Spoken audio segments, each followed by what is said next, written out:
성적은 내신 숫자 자체는 너무너무 이쁜데 서류가 이런 경우가 제일 안타까워. 그 노력의 흔적이 막 보여. 막 곳곳에 막 되게 열심히 살았어, 얘가. 되게 열심히 살았는데 그 각각의 과목마다 교과적인 역량이 사실 선명하게 보이지가 않는 거예요. 되게 전형적인 케이스인데 본인의 전공 적합성에 대해서는 얘기할 수 있지만 국어적인 역량이랑은 사실 거리가 너무 멀어지게 되는 거예요. 이쪽이랑 너무 거리가 멀어지는 거지. 그래서 한참 이제 산으로 가서 결국 결론은 완전 생뚱맞은 내용이 돼버리는 거예요.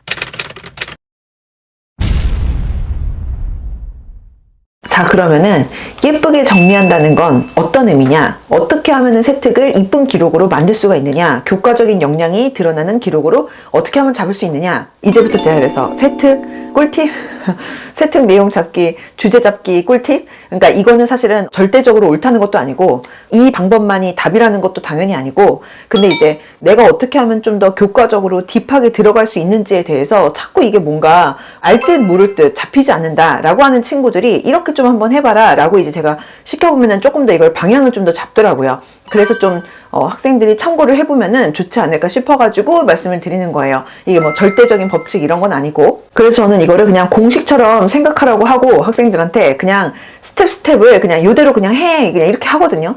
우선 대전제는 세특에서 당연히 대단하게 본인의 전공 적합성을 드러내거나 실생활이랑 꼭 연결을 해야 된다라고 생각하는 그 어떤 머릿속에 있는 법칙 자체를 우선 버려야 돼요. 우선 이게 먼저 1번. 그래서 모든 내용의 가장 핵심은 무조건 그 해당 교과 과목의 교과적인 역량이에요. 그러니까 이를테면은 내가 예를 들어서 통계학자가 꿈이다. 그래서 생기부 내용을 통계학으로 국영수 사과를 싹 다 번복하는 게 아니라 국어는 그냥 국어답게, 수학은 수학답게, 수학에서 이제 통계에 대한 얘기를 좀 더 많이 하면 좋겠죠. 그 다음에 과학도 나머지 과목들도 영어도 마찬가지로 무조건 그걸 어거지로 통계학이랑 연결하려고 하지 말고 해당 과목의 교과적인 역량을 충분히 각각 드러낼 수 있게 하면 되는 거예요. 그래서 저는 이거 제가 전에도 얘기를 했지만 저는 이걸 이제 키자니아 체험하고 앉아있다 이렇게 얘기를 하거든요. 그러니까 내가 어차피 대학을 들어가기만 하면 1, 2년 안에 그 해봤자 사실 고등학생들이 그 전공 적합성 강조한답시고 해봤자 그게 뭐 얼마나 대단한 활동이겠어요. 그러니까 이게 사실은 진짜로 그 전공을 하기만 하면 웬만하면 어차피 1, 2년 안에 대부분 다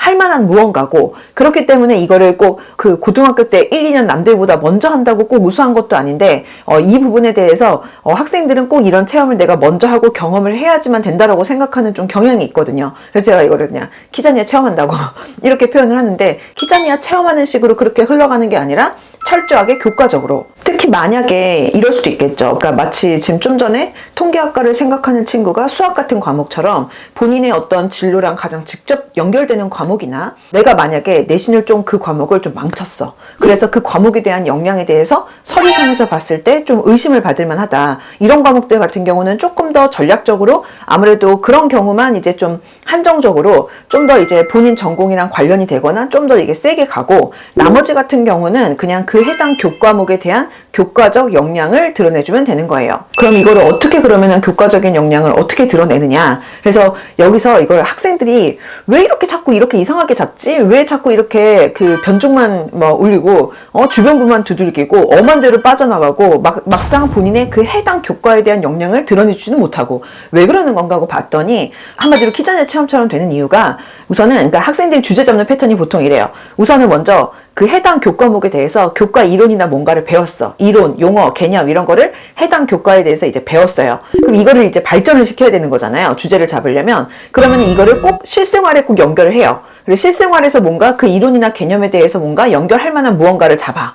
그리고 이거를 실생활 속에 어떤 이슈 사례랑 접목을 해서, 아니면은 그게 뭐 시사적인 이슈 뭐 이런 걸로 또 가기도 하고, 그래서 이런 거랑 접목해갖고 거기서부터 이제 발전을 하게 되면, 그러면은 교과는 여기 있고 실생활이 여기 있으면은 여기서 이쪽으로 자꾸 가니까 계속 이게 산으로 가는 거예요. 교과랑 자꾸 이게 멀어지면서 가다 보니까 본인이 대단하게 전공 적합성을 강조하려고 안 해도 이게 실생활과 연결해갖고 이렇게 밖으로 나가다 보니까 결국에는 본인 전공이랑 좀 약간 연결되게 되면서 이렇게 퍼져나가는 것 같더라고요. 애들 얘기를 들어보니까. 그러니까 이게 중심으로 파고들지를 못하고 자꾸 밖으로만 이렇게 나가고 있는 거예요. 그래서 제가 그냥 학생들한테는 뭐라고 하냐면은 제일 심플하게는 좀 간단하게 잡기로는 그냥 방향 자체를 바꾸라고 해요. 우선은 그래도 그럴싸한 제목으로 뭔가 내용이 나오게 주제를 잡게 할 필요가 있다면은 차라리 바깥에서 이 안쪽으로 들어와야 되는 건데, 이게 결국에는 그런 어떤 뭐 보고서라든지 이런 것들도 하나의, 그러니까 논리적인 흐름으로 연결이 돼야 되는 거잖아요. 무조건 막 조사를 하고 무조건 하는 게 아니라 내가 무언가에 대해서 의문을 갖고 아니면 호기심을 갖고 거기에 대해서 이거 뭐지? 라고 생각했을 때 이 부분에 대해서 그럼 이런 거 아닐까? 라고 하면서 이제 가설을 잡겠죠. 가설을 설정하죠. 그 다음에 이 가설을 설정했으면 이제 가설을 검증을 할 거 아니에요. 그게 뭐 과학이라면 실험 설계가 될 수도 있고 아니면 여러 가지 자료들을 찾아보면서 이 내 가설을 나의 호기심에 대해서 의문을 풀어줄 수 있을 만한 그 가설을 검증하는 과정을 겪고 그럼 어쨌든 간에 결론이 나오겠죠. 그 결론까지의 그 과정을 통해서 내가 어떻게 성장하고 무엇을 느꼈는지에 대한 내용이 이게 하나의 스토리잖아. 그러니까 이게 결국에는 스토리상으로 이게 쭉 연결이 돼야 되다 보니 이게 여기서 이쪽으로 이제 바깥쪽으로 계속 이렇게 뻗어나가게 되면은 이게 이 안으로 자꾸 이게 들어오는 게 이게 내가 이제 이상한 건 거죠. 이게 스토리텔링이 돼야 되는 건데 그게 안 되니까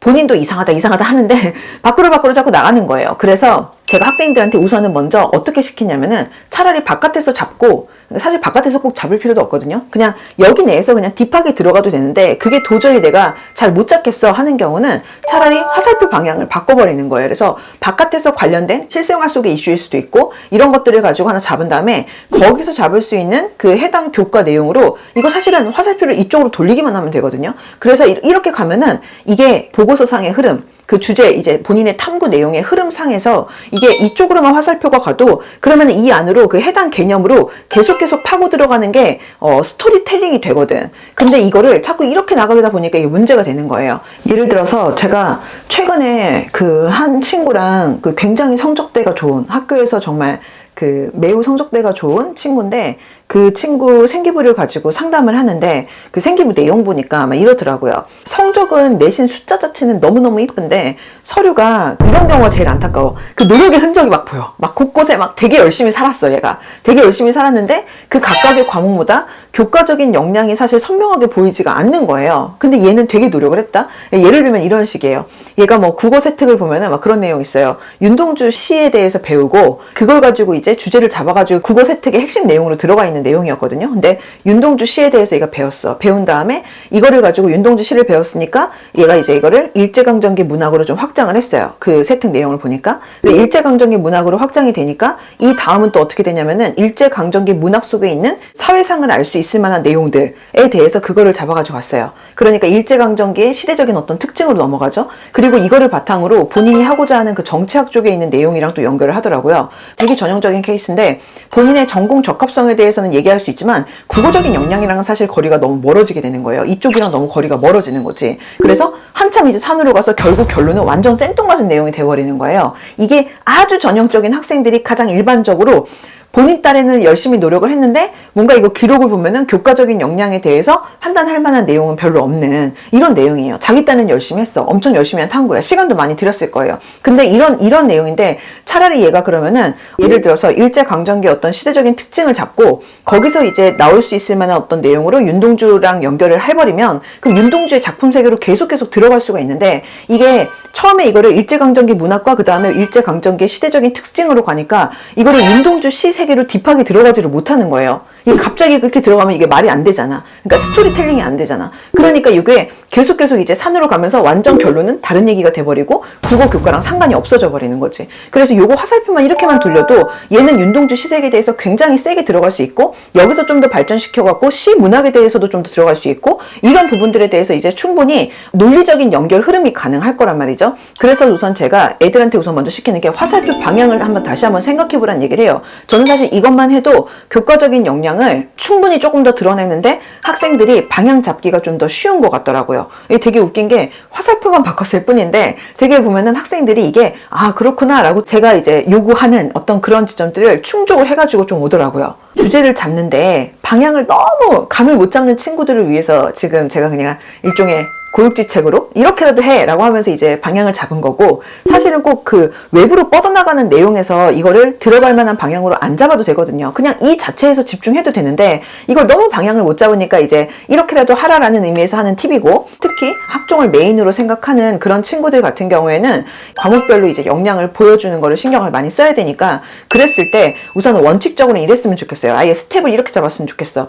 이를테면 윤동주로 얘기를 할게요. 윤동주 같은 경우를 이걸 이렇게 이렇게 실생활 속에서나 아니면 외부적인 어떤 상황을 가지고 뻗을 필요도 없이 요거 자체에서 해결을 해도 되거든요, 사실은. 그렇게 해서 막 들어가도 되는 거니까 이렇게 좀 했으면 좋겠어요. 학생들이 뭔가 주제를 잡아야 되게 되면 주제를 잡고자 하는 그 교과적인 어떤 이론이나 개념이나 뭐 용어든 뭐가 됐든지 간에 아니면은 방금처럼 문학 같은 경우는 특정, 그러니까 작가나 아니면은 시대를 잡을 수도 있겠죠. 이런 식으로 해서 내용을 잡은 다음에는 그 다음에 그 내용이 교과서에 뭐라고 잡혀 있는지를 확인을 하고 교과서에 나와 있는 내용을 가지고 얘를 심화 단계를 1단계, 2단계 이런 식으로 이제 풀어가기 저는 이제 좀 시키거든요. 예를 들어서 생투에서 만약에 주제를 잡는다면 줄기세포를 갖고 잡을 수가 있는 거예요.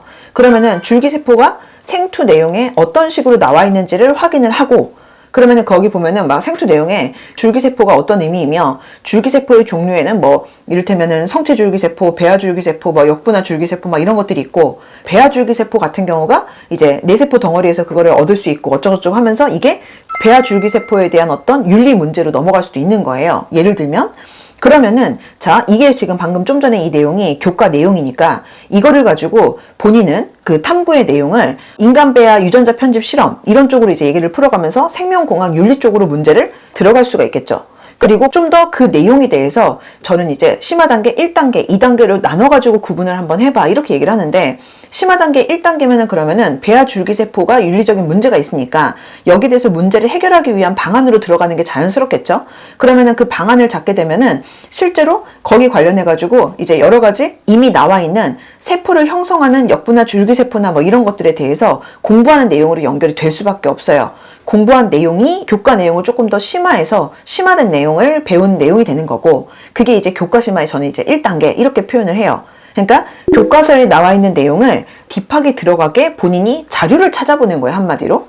그 다음에 그거를 가지고 교과심화 2단계라고 제가 이제 표현을 하는 거는 이런 거예요. 예를 들어서 시스템 생물학이라는 게 있어요. 거기에서 그 역분화 줄기세포를 공부한 걸 가지고 핵심 유전자들의 발현을 조절하는 어떤 기능이 있는데 그거를 찾아내고 그런 관련된 내용에 대해서 찾은 거를 이제 책을 통해서 연결해가지고 생물정보학이라는 학문에 대해서도 새롭게 알게 되고 그러면서 생물학 지도를 그려보고 분석을 해본다든지 이렇게 되면 이제 교과적으로 심화된 내용으로 딥하게 계속 들어가게 되는 거예요.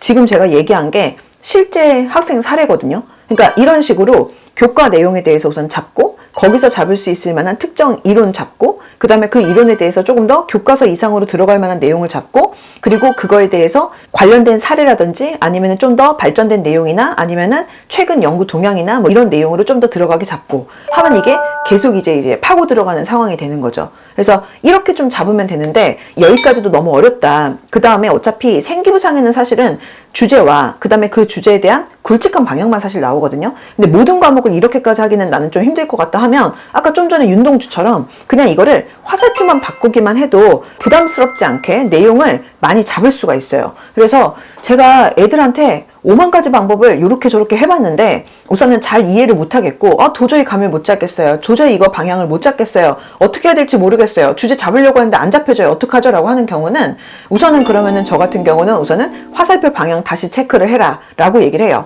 그 다음에 원래는 사실은 이거를 그냥 화살표 자체라기보다는 조금 더 이거를 교과 내용에 대해서 좀 더 심화된 내용으로 들어갈 수 있게 이거를 단계 스텝으로 잘라갖고 한번 생각을 해보면 그러면은 조금 더 학생들이 세특 내용을 교과적인 역량이 드러나게 단순하게 키자니아 체험 같은 느낌이 아니고 그냥 누구나 다 고등학교 졸업하기만 하면 해당 전공하는 학생들은 누구나 다 시간만 흘러가면은 당연히 체험하고 당연히 공부할 만한 것들을 굳이 알만한 것들을 얘기한다든지 아니면 사실은 본인의 어떤 역량이랑 그렇게 상관이 있지 않고 별로 크게 중요하지 않은 내용으로만 산으로 가는 상황을 막을 수가 있어요.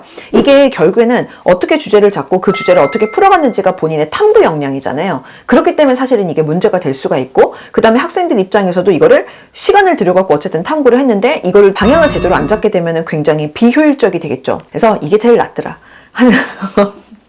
이렇게 하니까 좀 말귀를 그래도 알아먹더라 라고 하는 내용이라서 오늘 꿀팁으로 한번 전수를 해보면 어떨까 라고 생각을 했습니다. 세특을 쓸 때 가장 놓치기 쉬웠던 게 대학에서 잘 봐줘야 되니까 그쵸. 나의 전공 독파성으로 이제 빠지는 경우가 너무 많았던 것 같은데 오늘 얘기 들어보니까 1순위가 결국은 교과 교과적 역량 그게 가장 중요해서 요거 들은 학생이나 또는 어머님들 되게 좋을 것 같은데 보통 세특을 쓸 때 이제 예전에는 여름방학 때 너무 거기다 시간을 굉장히 많이 쏟았던 것 같아. 내 경험으로 보면 애가 맨날 노트북 두둥기면서 그것만 하고 실제적으로 그 시간에 공부해야 되는데 그쵸. 그래서 그게 너무 안타까워서 만약에 예를 들어서 국어면 국어가 배우는 게 있으면 보통 목차 같은 거 보면은 나에게 흥미로운 어떤 단원이 나오면 미리 한번 학기 초에 아까 이제 얘기했던 그런 부분은 내가 조금 이거를 심화로 해가지고선 한번 미리 생각해 볼까?